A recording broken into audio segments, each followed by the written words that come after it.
Petkov fue autor de varios libros en los que analiza la evolución de la izquierda política y su papel en el contexto de América Latina. En Las dos izquierdas, en el año 2005, una de sus obras más útiles, Petkov analiza el resurgimiento de los gobiernos de izquierda en América Latina. En su estudio, marca una diferencia entre los gobiernos de Luis Ignacio Lula da Silva, Tabaré Vázquez y Ricardo Lagos, de políticas socialdemócratas o capitalistas con rostro humano, por ejemplo, en contraposición con los gobiernos de Chávez y Fidel Castro, de tendencia comunista o socialista. A mí me tocó entrar al diario El Mundo después de la salida de Teodoro Petkov. Me tocó, yo hice un cambio, una cosa, y me emocionó mucho, porque para mí Teodoro era, bueno, imagínate tú, le tenía un gran amor, un gran afecto, y luego le tenía mucha credibilidad, porque era un hombre auténtico. Y en política hay que ser auténtico. Teodoro decía las cosas que pensaba. No es que va a un auditorio y como el auditorio dice X, o porque en los paredones de las redes, o porque, qué sé yo, hay una gente que se molesta, yo tengo que decir lo que ellos quieran. No, él era un jefe político y decía lo que tenía que decir. En mi opinión, vamos a asistir a un periodo en el cual nuevos espacios políticos se van a abrir. Su reflexión sobre Checoslovaquia como problema en relación a eso. Después pasó un libro sobre autocrítica de la izquierda en Venezuela, y en general también tiene un libro muy importante que es también el chavismo como problema. Es decir, son muchos los libros de Teodoro Petkov que incluyen sus reflexiones de fondo, pero también sus artículos que, como decíamos, más allá de lo coyuntural y de lo inmediato, siempre tuvieron un contenido importante, ¿no? Digno de destacarse. En su libro El socialismo en Venezuela plantea y hace señalamientos muy pertinentes y muy acertados en relación a lo que debería ser una política de signo revolucionario o socialista, tomando en cuenta las características y la especificidad del caso de Venezuela. Conozco cómo se comportan a veces la gente que adquiere cierto poder, ¿no? Teodoro parecía arrogante y empecinado, pero en realidad era humilde y demostró ser capaz de lo que pocos lo son, de evolucionar mediante la reflexión crítica hacia posturas más flexibles y tolerantes. Era austero, daba la impresión de ser autoritario y exigente, pero en verdad, si bien algo hosco en su trato, era bondadoso y sensible. Saber escuchar era una de sus grandes virtudes.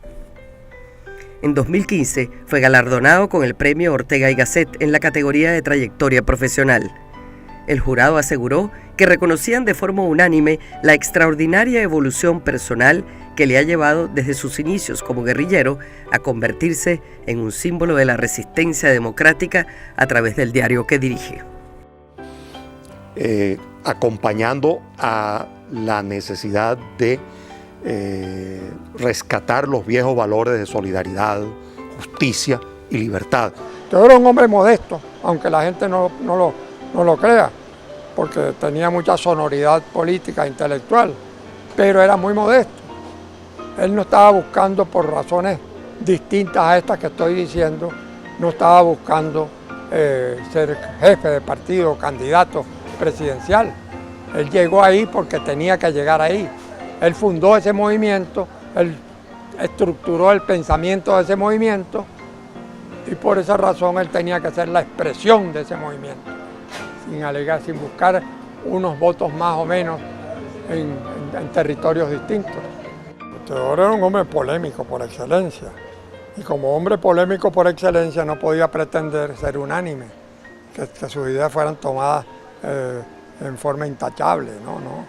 Él era bastante abierto a la crítica y no por fórmula, sino porque realmente él se interesaba en las ideas contrarias o en las ideas distintas a las que él pronunciaba. Si estas ideas tenían sustancia, contenido, aportaban algo, eso lo atraía mucho a él. Y por esa razón él tuvo esa capacidad de unir intelectuales de distintas procedencias que lo rodearon, aprovechando la circunstancia de la apertura que significa tal cual, periódico como tal cual.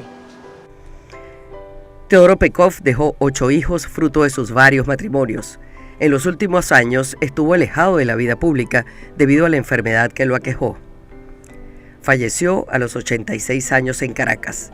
Era miércoles 31 de octubre y los medios de comunicación y las redes sociales se llenaron de mensajes en reconocimiento al que fue un hombre indispensable para comprender la política, de gran coraje intelectual y de firmes convicciones, las cuales seguía aún en medio de océanos de críticas. Todo lo hace falta hoy.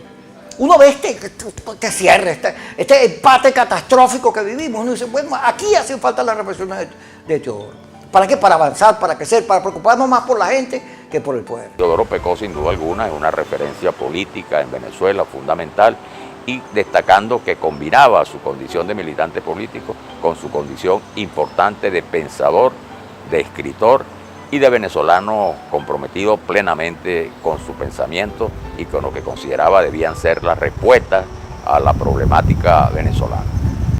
Personalidades de todos los sectores le rindieron honores a un venezolano al que la política y el periodismo le deben muchísimo.